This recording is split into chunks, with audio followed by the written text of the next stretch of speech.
कहानी की शुरुआत मेक्सिकन डेजर्ट में खुदाई कर रहे एक आदमी से होती है, जिसे अचानक वहां हिटलर के नाजी झंडे में लिपटा हुआ एक खंजर मिला। और जैसे ही उसने उस खंजर को पकड़ा तो अचानक एक अजीब सी शक्ति ने उसके शरीर को वश में कर लिया, जिसके बाद वो अपने आप चलने लग गया। और जैसे ही वो रोड पार करने के लिए आगे बढ़ा तो तभी उसकी टक्कर एक तेज रफ्तार से आ रही गाड़ी से हो गई। इस हादसे में वो गाड़ी तो पूरी तरह तबाह हो गई, पर उस आदमी के हाथ पर सिर्फ एक अजीब सा निशान आया था। वो तुरंत ही वहां से निकल गया जैसे मानो कुछ हुआ ही ना हो। इसके बाद कहानी लॉस एंजलिस शहर पहुंचती है, जहां पर एक औरत ने अपनी बेटी के कमरे का दरवाजा खोला तो उसके पैरों तले जमीन ही खिसक गई, क्योंकि उस वक्त उसकी बेटी किसी चुड़ैल की तरह छत पर चल रही थी। और ये देखते ही उस परिवार ने मदद के लिए फादर हेनेसी को बुलाया, पर हेनेसी के पास इस चीज को ठीक करने की काबिलियत नहीं थी, और इसीलिए उसने जॉन कॉन्स्टेंटीन नाम के एक आदमी को बुलाया जो भूतों और आत्माओं को भगाने में माहिर था। इसके साथ साथ जॉन को सिगरेट पीने की लत भी थी। और जैसे ही जॉन उस लड़की के कमरे में पहुंचा तो उसने तुरंत ही खिड़की का पर्दा हटा दिया ताकि सूरज की रोशनी अंदर आ सके। लेकिन इस चीज से बिस्तर पर बंधी हुई लड़की को बहुत ज्यादा तकलीफ हो रही थी। इसके बाद जॉन ने उस लड़की के माथे पर जोर से एक गर्म ताबीज को चिपका दिया, जिसके चलते वो लड़की जोर जोर से चिल्ला रही थी। इधर जॉन उस ताबीज के साथ साथ कुछ मंत्र भी पढ़ रहा था। तभी अचानक से वो लड़की एकदम शांत हो गई, पर अगले ही सेकंड एक अजीब सी दिखने वाली चीज ने अचानक जॉन पर हमला करने की कोशिश की, पर जॉन ने उसे जोर से मुक्का मारकर वापस भेज दिया। इसके बाद जॉन ने परिवार से एक शीशे की मांग की, जिसे उसने ठीक लड़की के ऊपर लटका दिया। और फिर उसने एक खिड़की तोड़कर अपने साथी चैस से गाड़ी को पीछे लाने को कहा। और शीशे को रस्सी से बांधने के बाद जॉन ने वहां मौजूद सभी लोगों को गलती से भी नीचे ना देखने की चेतावनी दी, पर उसकी इस चेतावनी के बावजूद भी एक आदमी ने लड़की की तरफ देख लिया और तुरंत ही उसके बाल सफेद हो गए। इधर जॉन के लिए उस लड़की को काबू करना काफी मुश्किल हो रहा था, और इसलिए उसने उस लड़की के अंदर मौजूद आत्मा को शीशे की तरफ देखने के लिए मजबूर कर दिया, जिससे वो आत्मा शरीर से निकलकर उस शीशे में कैद हो गई। और जब उस राक्षस ने शीशे से बाहर निकलने की कोशिश की तो जॉन ने उस रस्सी को खींचकर उस आईने को सीधा नीचे खड़ी गाड़ी पर गिरा दिया, जिससे उसके हजारों टुकड़े हो गए। उस जगह से बाहर निकलते वक्त जॉन की नजर जीसस को मारने वाले ऐतिहासिक खंजर की पेंटिंग पर पड़ी, और उसने उस पेंटिंग को अपने पास रख लिया। पर उसे ये नहीं पता था कि एक आदमी अपने हाथ में सिक्का घुमाते हुए ऊपर से उसे देख रहा था।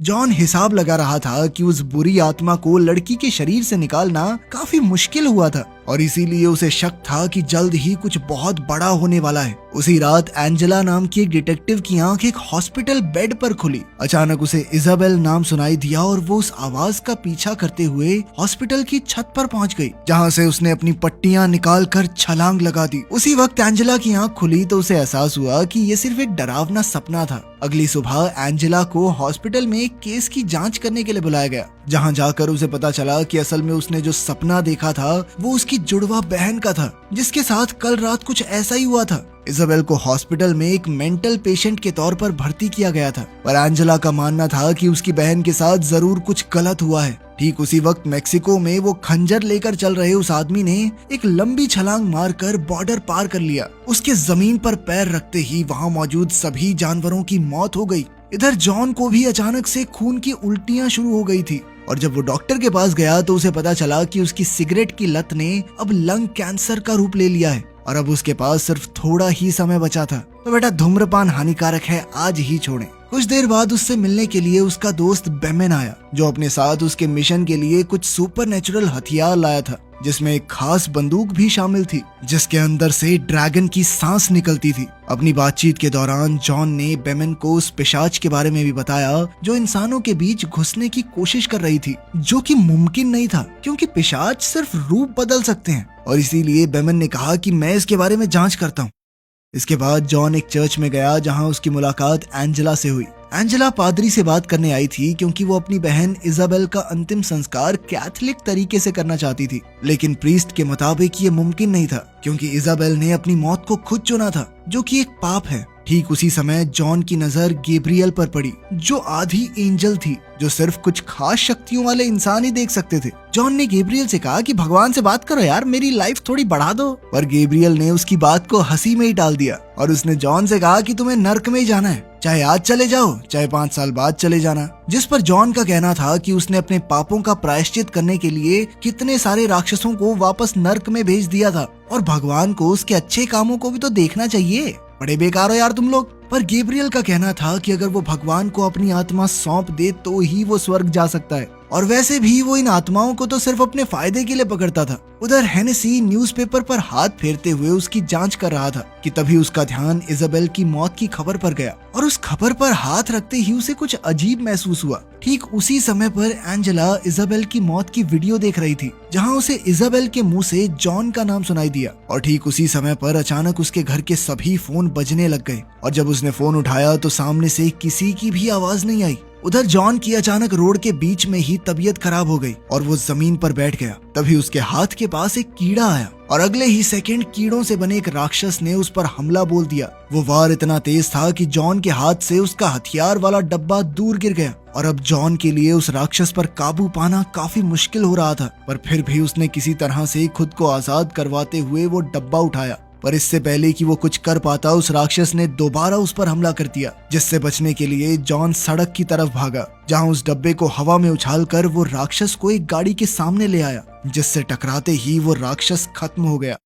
इसके बाद जॉन और चैस मिडनाइट के क्लब में गए, जहां सभी सुपरनैचुरल लोग ही आते थे, और इसलिए सिर्फ जॉन को ही अंदर जाने दिया गया। अंदर सभी लोग पार्टी कर रहे थे, पर जॉन सबको नजरअंदाज करते हुए सीधा एक कमरे में पहुंच गया, जहां उसकी मुलाकात क्लब के मालिक पापा मिडनाइट से हुई, जो खुद एक तांत्रिक था, पर वो स्वर्ग और नर्क की इस लड़ाई में किसी की भी तरफ नहीं था। जॉन ने मिडनाइट को उस राक्षस के बारे में बताया जिसने उस पर हमला किया था, लेकिन मिडनाइट इस बात को मानने को तैयार ही नहीं था, क्योंकि नियमों के मुताबिक राक्षस धरती पर आ ही नहीं सकते। तभी उस कमरे में बेल्थजार आया, जो असल में आधा राक्षस था, और जॉन को छेड़ते समय वो अपने हाथ में एक सिक्के से खेल रहा था। पर जॉन को ये बात पसंद नहीं आई और उसने बेल्थजार को वापस से धमकाना शुरू कर दिया, पर तभी मिडनाइट ने उसे रोक दिया। जल्द ही अचानक से जॉन की तबीयत दोबारा खराब होने लगी, जिसके चलते वो वहाँ से निकल गया। कुछ देर बाद जॉन से मिलने के लिए एंजेला उसके घर पर आई, क्योंकि उसे पूरा यकीन था कि इजाबेल की मौत के पीछे किसी का तो हाथ है।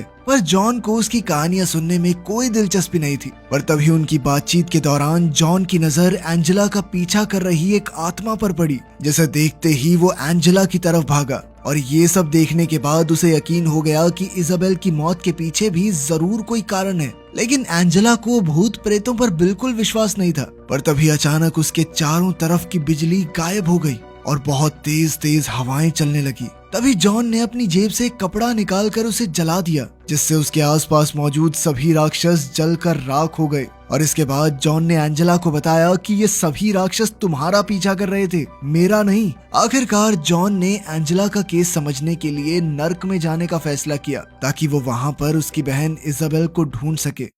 इसके बाद जॉन सबसे पहले एंजेला के घर गया, जहां उसने एंजेला की पालतू बिल्ली को पकड़कर अपने दोनों पैर पानी में रखे और फिर एंजेला को कमरे से बाहर भेज दिया। इसके बाद जॉन ने उस बिल्ली की आंखों में देखते हुए एक ऐसा कनेक्शन बनाया जिससे समय काफी धीरे हो गया, और अगले ही सेकंड वो नर्क में पहुंच गया। अपनी सुरक्षा के लिए जॉन के पास होली वाटर था, और वो नर्क में मौजूद सभी आत्माओं और राक्षसों को नजरअंदाज करते हुए इजाबेल को ढूंढने में लग गया। और जब आखिरकार उसे इजाबेल दिखाई दी तो ठीक पिछली बार की ही तरह उसने जॉन का नाम लिया, और फिर उसने अपना मेडिकल टैग उतार कर छलांग लगा दी। ये देखते ही जॉन पूरी रफ्तार से उसकी तरफ भागा, और उस समय कई सारे राक्षस भी उसका पीछा कर रहे थे। लेकिन ऐन वक्त पर जॉन ने छलांग लगाकर इजाबेल का मेडिकल टैग पकड़ लिया, और उसी समय होली वाटर को अपनी छाती पर लगाकर वो धरती पर वापस आ गया। लेकिन उस वक्त जॉन के पूरे शरीर से धुआं निकल रहा था। इसके बाद उसने एंजेला के हाथ में उसकी बहन का मेडिकल टैग पकड़ाते हुए उसे बताया कि इजाबेल ने अपनी मर्जी से ही ये कदम उठाया था, और इसीलिए उसे नर्क में भेजा गया है। उधर हेनेसी चोरी छुपे मुर्दा घर में इजाबेल की लाश को देखने घुस गया, जहां उसने इजाबेल की यादों को देखने की कोशिश में उसका हाथ पकड़ा। पर तभी उसके हाथ पर एक अजीब सा निशान आ गया, जिसे देखकर हेनेसी काफी डर गया, और उसने तुरंत ही अपने फ्लास्क में से शराब पीने की कोशिश की, लेकिन एक भी बूंद नीचे नहीं गिरी। और ठीक उसी समय पर एक गार्ड ने भी उसे पकड़ लिया। लेकिन फिर भी हेनेसी किसी तरह से एक दुकान में पहुंचा, और उसने वहां पर शराब पीने की कोशिश की। पर किसी भी बोतल से एक भी बूंद नीचे नहीं गिर रही थी। और कुछ बोतल तोड़ने के बाद अचानक हेनेसी जमीन पर गिर गया और उसका दम घुटने लगा। ठीक उसी समय बेल्थेजार भी वहां पहुंच गया और उसे हेनेसी को मरते हुए देखकर काफी मजा आ रहा था। असल में उसने ही हेनेसी को इस भ्रम में डाला था, जहां हेनेसी को लग रहा था कि शराब की एक भी बूंद नीचे नहीं गिर रही, जबकि दूसरी तरफ वो गले तक भर चुका था। उधर जॉन ने एंजेला को बताया कि असल में वो बचपन से ही सभी भूत प्रेतों को देख सकता था, लेकिन उस वक्त उसे बिल्कुल भी समझ नहीं थी। और इसी बीच उसके घर वालों ने उसे मेंटल हॉस्पिटल में डाल दिया, जो उसके लिए किसी नर्क से कम नहीं था। और इसीलिए उसने सब कुछ खत्म करने का फैसला किया, जिसके बाद वो पूरे 2 मिनट तक लाश बन चुका था। जिसके बाद डॉक्टर उसे किसी तरह से जिंदा करने में कामयाब हो गए। उसे समझ आ चुका था कि उसे जो कुछ भी दिखाई देता था वो सब कुछ सच था, पर वो ये भी जानता था कि उसके किए हुए पाप की वजह से उसकी आत्मा नर्क में जाने वाली है। और इसीलिए वो भूत प्रेतों को वापस नर्क में भेजकर अपने पाप मिटाना चाहता था, ताकि वो भी स्वर्ग में जा पाए। इसके बाद उसने इजाबेल को बताया कि असल में स्वर्ग और नर्क में एक शर्त लगी हुई थी कि कौन ज्यादा इंसानी आत्माओं को जीत सकता है। और इसीलिए गैब्रियल और बेल्थेजार जैसे आधे एंजल और राक्षस को बनाया गया था, ताकि वो लोगों के दिमागों को बदलकर उन्हें अच्छाई या बुराई के रास्ते पर चला सके। तभी एंजेला को हेनेसी की मौत की खबर मिली, जिसे सुनते ही वो दोनों तुरंत वहां पहुंच गए, जहां जॉन को हेनेसी के हाथ पर एक अजीब सा निशान दिखाई दिया, जो इजाबेल और उस मैक्सिकन आदमी के हाथ पर भी था। और ये निशान हेनेसी खास जॉन के लिए छोड़कर गया था। इसलिए जॉन ने उस निशान की एक कॉपी बनाकर बीमन को जांच करने के लिए भेजी। इसके बाद वो दोनों इजाबेल के हॉस्पिटल रूम में गए, जहां जॉन ने एंजेला पर काफी दबाव डालते हुए उसे इजाबेल की मौत से जुड़ी हुई कोई बात याद करने को कहा। और काफी देर तक सोचने के बाद आखिरकार एंजेला को याद आया कि बचपन में वो दोनों एक खुफिया तरीके से बात किया करते थे। और फिर एंजेला ने कमरे के शीशे पर भाप जमा कर देखा, तो उस पर कोरिंथियस 17 लिखा हुआ था। और जब उन्होंने ये जानकारी बीमन को दी, तो उसके मुताबिक नर्क की बाइबल में मामूली बाइबल से ज्यादा पैसेजेस थे, और उन्हीं में से एक था कोरिंथियंस 17, जो शैतान के बेटे मैमन के बारे में बात करता था, जो इंसानियत पर अंधेरा लाने के लिए जिम्मेदार था। और हेनेसी के हाथ पर जो निशान मिला था वो भी उसी का था। असल में मैमन किसी भी हाल में अपने पिता से कंट्रोल छीनना चाहता था, जिसके बाद वो पूरे ब्रह्मांड पर राज करने का सपना देख रहा था। और इसके लिए उसे एक खास इंसान की जरूरत थी, जिसके पास दिमाग के साथ साथ कुछ खास शक्तियां भी हों। तभी बीमन को एहसास हुआ कि कोई उसकी तरफ आ रहा है, और अगले ही सेकंड उसकी आंख में से कीड़े निकलने लगे। और जब तक जॉन और एंजेला वहां पहुंचे, तब तक बहुत देर हो चुकी थी। उधर खंजर लिए हुए वो आदमी एक गाड़ी चुरा कर लॉस एंजलिस की तरफ बढ़ रहा था। इधर एंजेला ने जॉन को बताया कि असल में उसे और इजाबेल को भी जॉन की ही तरह बचपन में कई भूत प्रेत दिखते थे। पर जब इजाबेल को मेंटल हॉस्पिटल भेजा गया, तो एंजेला ने भूत और प्रेतों को नजरअंदाज करना शुरू कर दिया, ताकि उसे भी पागल खाने में न डाल दिया जाए। जिसके कुछ समय बाद उसे सच में ही सब कुछ दिखना बंद हो गया, और अब उसे अपनी बहन को अकेला छोड़ने के लिए बुरा लग रहा था। इसीलिए वो चाहती थी कि जॉन उसे दोबारा देखने में मदद करे। उसकी बात मानते हुए जॉन ने एक बाथटब को पानी से भरा और फिर एंजेला को उसमें जबरदस्ती डुबो दिया। और जैसे ही एंजेला की सांस रुकी, तो समय एकदम धीरे हो गया, और अगले ही सेकंड एंजेला दोबारा होश में आ गई। लेकिन नर्क में जाकर अपनी शक्तियां वापस पाने के लिए इतना समय बहुत था।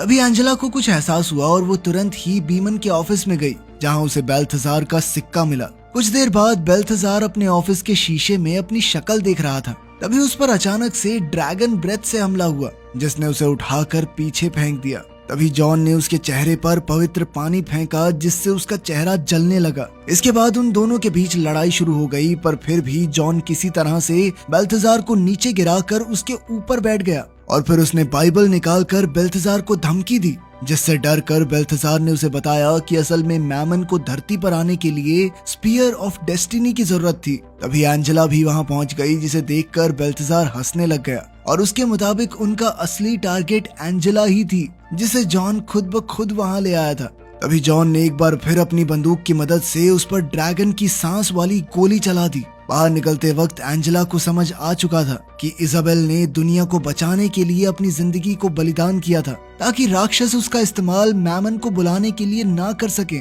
और अब उसके मरने के बाद वो लोग एंजेला का इस्तेमाल करना चाहते हैं। ठीक उसी समय पर उसे कुछ अजीब सा महसूस हुआ, और अचानक कोई चीज उसे कई दीवारें तोड़ते हुए कहीं दूर तक ले गई, जॉन ने उसका पीछा करने की कोशिश की, पर तब तक एंजेला आसमान में उससे काफी दूर जा चुकी थी और इसलिए जॉन ने तुरंत क्लब में जाकर एक चेयर की डिमांड की। लेकिन मिडनाइट ने उसे रोकने के लिए जादू का इस्तेमाल किया, जिसके बाद जॉन ने दर्द में चिल्लाते हुए मिडनाइट को बताया कि अब कोई भी नियमों का पालन नहीं कर रहा, जिसके बाद मिडनाइट उसकी मदद करने के लिए तैयार हो गया। इसके बाद वो लोग एक आर्टिफैक्ट स्टोर में गए, जहां उन्होंने मौत की सजा के लिए इस्तेमाल की जाने वाली कुर्सी का इस्तेमाल किया, जिस पर जॉन अपने पैर गीले करके बैठ गया। जिसके बाद मिडनाइट ने उसे एक बिजली का झटका दिया। ये झटका लगते ही जॉन को सब कुछ दिखाई देने लग गया कि कैसे वो आदमी स्पीयर ऑफ डेस्टिनी लेकर हॉस्पिटल की तरफ बढ़ रहा था, जहां कई सारे राक्षस पहले ही इकट्ठा हो चुके थे। एक राक्षस ने तो जॉन पर हमला करने की कोशिश भी की, पर तभी मिडनाइट ने अपने जादू से उसे हटा दिया। इसके बाद चेस ने कुछ खास गोलियां तैयार की और फिर उसने जॉन को अपने प्लान से हैरान कर दिया। उधर एंजेला को हॉस्पिटल पूल में फेंक दिया गया, जहां उसका सामना उसी मैक्सिकन आदमी से हुआ। एंजेला ने तुरंत ही उस पर गोलियां चलानी शुरू कर दी, पर इसका कोई फायदा नहीं हुआ और उस आदमी ने एंजेला को पूल में डुबाना शुरू कर दिया। तब तक जॉन और चेज भी हॉस्पिटल में पहुंच गए थे और चेज ने तुरंत ही पानी के टैंक में पवित्र पानी के साथ साथ क्रॉस का साइन भी डाल दिया। जिसके बाद जॉन उस कमरे में गया जहां सभी राक्षस मौजूद थे और उसने फायर अलार्म के पास आग लगाकर उसे एक्टिवेट कर दिया। जिसके बाद सभी राक्षसों पर पवित्र पानी गिरने लग गया, जिसके चलते वो सभी लोग काफी कमजोर पड़ने लग गए थे और इसी का फायदा उठाकर जॉन ने उस पर गोलियां चलाना शुरू कर दिया और उसकी गोलियां खत्म होते ही चेस उसकी मदद करने के लिए वहां पहुंच गया। इसके बाद वो लोग एंजेला को ढूंढने में लग गए, जैसे उस वक्त वो मैक्सिकन आदमी पानी में डूबा रहा था। जैसे ही एंजेला नर्क में पहुंची तो उसकी मुलाकात मैमन से हुई, जो उसका नाम पुकार रहा था। इधर जब जॉन और चेस पूल के पास पहुंचे तो उन्हें वहां उस मैक्सिकन आदमी की लाश मिली, जिसके तुरंत बाद जॉन की नजर एंजेला पर पड़ी, जो उस वक्त किसी और के वश में थी। लेकिन इस सब के बावजूद भी जॉन ने उसे मारने से इनकार कर दिया। अब जॉन उसे सही करने के लिए मंत्र पढ़ने लगा, लेकिन एंजेला ने इसी बीच उसे पानी में डुबाने की कोशिश की, लेकिन ऐन वक्त पर चेज बीच में आ गया। जिसके बाद जॉन और उसने एंजेला को पूल से निकालकर जमीन पर लेटा दिया। जॉन के मंत्रों का फायदा तो हो रहा था, पर मैमन अब एंजेला के पेट से बाहर निकलने की कोशिश कर रहा था। इसके बाद जॉन और चेस ने एक साथ मिलकर मंत्र पढ़ना शुरू कर दिया, जिससे उन्हें लगा कि शायद मैमन गायब हो गया है। पर अगले ही सेकंड अचानक किसी ने चेस को उठाकर छत पर पटक दिया, जिससे उसकी तुरंत ही मौत हो गई।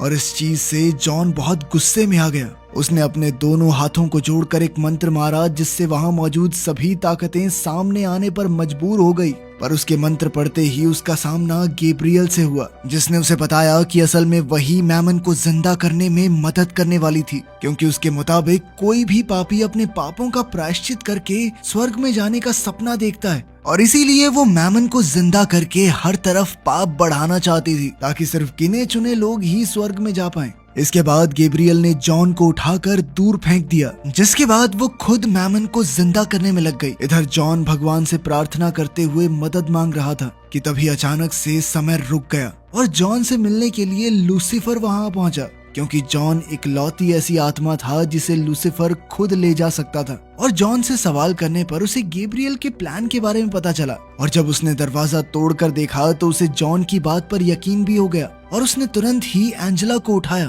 ताकि जैसे ही समय वापस से शुरू हो तो गैब्रियल का खंजर सीधा जमीन में गड़ जाए। इधर अब लूसीफर ने मैमन के वश में कैद एंजेला को पकड़ा हुआ था और उसने गैब्रियल को याद दिलाया कि ये दुनिया असल में उसकी है। ये सुनते ही गैब्रियल ने लूसीफर पर हमला करने की कोशिश की, पर अब उसके पास कोई शक्ति नहीं थी, क्योंकि भगवान ने उसे छोड़ दिया था। इसलिए लूसीफर ने दोबारा से मैमन को नर्क में भेज दिया और इधर गैब्रियल के पंख जलाकर उसे भी पूल में फेंक दिया। इसके बाद लूसीफर ने जॉन से पूछा कि क्या वो मैमन की खबर देने के इनाम में अपनी जिंदगी बढ़वाना चाहता है, जिस पर जॉन ने कहा कि मेरी जिंदगी बढ़ाने की जरूरत नहीं है, बस इजाबेल की आत्मा को स्वर्ग में भेज दो। जिसे मानते हुए लूसीफर ने एक मंत्र मारकर इजाबेल की आत्मा को स्वर्ग में भेज दिया। जिसके बाद अब लूसीफर जॉन को अपने साथ ले जाने के लिए तैयार था, पर जैसे ही उसने जॉन को घसीटना शुरू किया तो अचानक किसी चीज ने उन्हें रोक लिया। जिसके बाद लूसीफर को एहसास हुआ कि अपने अच्छे कर्मों की वजह से अब जॉन नर्क में जाने के लायक नहीं था